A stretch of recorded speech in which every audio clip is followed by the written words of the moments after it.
Alright guys, back from the honeymoon. Not making up anything I missed, but I'm going to hit the ground running here. This is a Week 3 preview. First matchup, Todd projected to hit 113 versus Derek projected to hit 117, now down to 116. Whatever, his kick has slightly underperformed. He kicked fucking 8 PATs. Pretty serious offensive day. Alright, matchups. Peyton Manning at Seattle. Tough matchup. We know what happened the last time Seattle played Peyton. They tore him apart, but we also know that Manning's not the type to get torn apart 2 times in a row, and Seattle showing some chinks in the armor. If it wasn't at Seattle, I'd like him a little bit more. It's tough not to play him. I was considering Russell Wilson. Got to go with him. That's versus Tom Brady, whose game plan, you never know what's going to happen there, but it's versus Oakland, and their secondary is terrible. We've been running a lot, too. It's hard to know what Brady's going to do.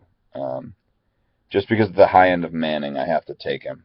But this could go either way, big either way.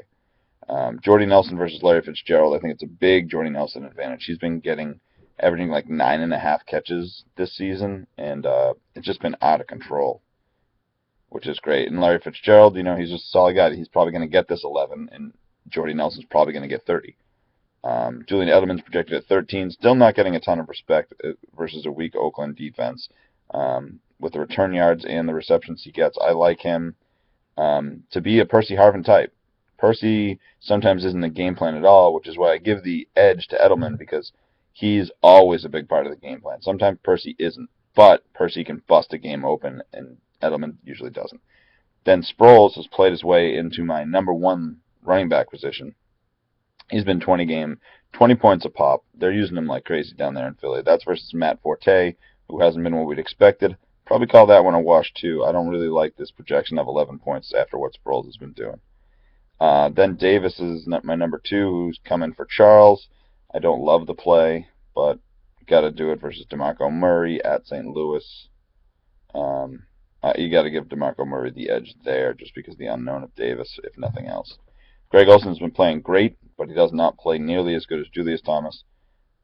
And Julius is playing at Seattle. This is kind of tricky because I think Julius Thomas is so successful because they play defenses that cover up their big guys, and then Thomas gets open. I don't think Seattle's going to let him do that, but I don't know. I'm going to say slight edge to Thomas just because Olsen's been so consistent, and they might find a way to shut down Thomas. Shane Vereen in the flex, only because I'm genuinely just don't know what to do with Gore at Arizona and the possibility of playing Benjamin, who's been not consistent. Then my kicker is Graham, projected to do more. My defense is Chicago. They're playing the Jets. I saw some football I have seen is the Jets. They're still the fucking Jets. So they're a good pickup to play. And Derek's riding the New England train versus Oakland, which I think is smart. I think this really comes down to quarterback and wide receiver play. I want to give the edge to myself, but I probably have to give it to Derek because of the Seattle defense having Peyton's number. Boo.